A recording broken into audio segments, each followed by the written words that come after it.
Buongiorno da Taglio di Po, buongiorno da Leandro Maggi. Sabato 27 gennaio si è rinnovata per la 138esima volta la festa votiva della Madonna del Vaiolo Taglio di Po, un evento che trascina la comunità locale in un'atmosfera di devozione e tradizione.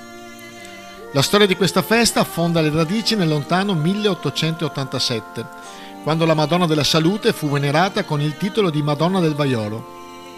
La motivazione risiede in un miracolo attribuito alla fede in Dio e alla devozione alla Vergine, che avrebbe portato alla cessazione delle morti e alla guarigione degli appestati dal morbo del vaiolo nero, portato da un peschereccio di ritorno dalla Turchia. Questa edizione, come sottolineato dal comitato organizzatore, si presenta rinnovata rispetto al passato, adattandosi ai cambiamenti dei tempi e del clima. La sua realizzazione è stata discussa e decisa da un comitato aperto a tutti i fedeli dell'unità pastorale, delle parrocchie di Taglio di Po e Mazzorno Destro, con l'obiettivo di creare un'atmosfera di coesione che cresca nell'amore e nella pace. Il vescovo Giampaolo Dianin ha presieduto la solenne processione delle ore 15, preceduta come sempre dal rosario alle 14:30 in chiesa e durante la processione. La musica della banda cittadina, diretta dal maestro Mario Marafante, ha dato solennità a questa ricorrenza, sentita ed amata dai tagliolesi e che sempre, in tutte le 138 edizioni, ha visto una massiccia e commossa partecipazione. Una novità di questa edizione ha riguardato il trattore che ha trasportato la sacra effigie della Madonna con il rosario recitato dalle centinaia di persone presenti. Questo, come ha sottolineato il vescovo, per essere vicini in un momento difficile per la loro categoria. Il percorso, dopo una sosta alla casa di riposo dedicata alla Madonna del Vaiolo, dove Monsignor Dianin si è intrattenuto con gli ospiti, promettendo loro di ritornare a visitarli per Pasqua.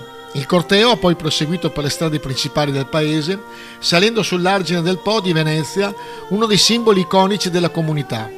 La processione, arrivata al sagrato della chiesa, è culminata con la celebrazione della Santa Messa, presieduta dal vescovo Giampaolo e celebrata dai sacerdoti della Vicaria.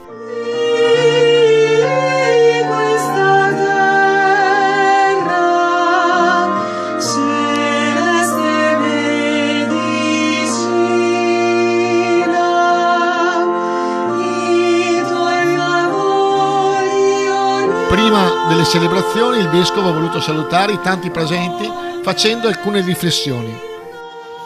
E allora veramente chiediamo che anche questo mondo non venga mai ferito da interessi, dal primato di soldi che a volte passano sopra tante cose e oscurano la bellezza, la dignità di questa attività dell'uomo. Ecco, con questi grazie e chiedendo a voi di continuare ad essere non solo custodi di una storia che è così lunga e gloriosa, ma di essere anche oggi capaci di rinnovarla. Papa Francesco ci ricorda sempre che non siamo custodi di un museo, ma che dobbiamo essere capaci di rendere la fede viva, significativa, credibile, appetibile, contagiosa oggi, in modo particolare per le nuove generazioni. E allora questo è l'invito, questa è la preghiera. Ecco, camminando lungo l'argine, pregavo nel mio cuore dicendo: Signore, che cosa chiedi a me, a noi, in questo tempo, per questa Chiesa? Insieme vogliamo rinnovare la nostra fede.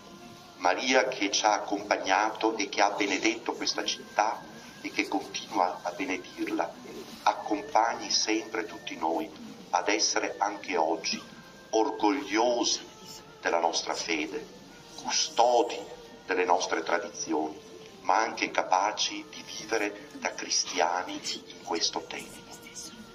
E con questo augurio riceviamo per intercessione di Maria la benedizione. Preghiamo.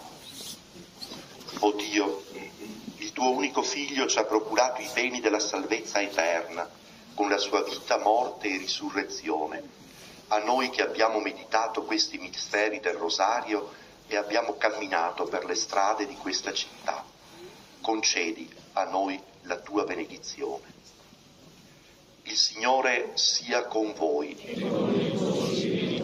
Dio Padre della luce, che nel suo Figlio nato dalla Vergine Maria ci ha aperto i tesori nascosti nei secoli, per la grazia dello Spirito Santo, doni a tutti voi salute, serenità e sapienza, per Cristo nostro Signore. Amen. Per intercessione di Maria vi benedica Dio Onnipotente, Padre, Figlio e Spirito Santo. Amen. Nel nome del Signore andiamo e restiamo nella pace. Rendiamo grazie a Dio. E viva Maria! Viva!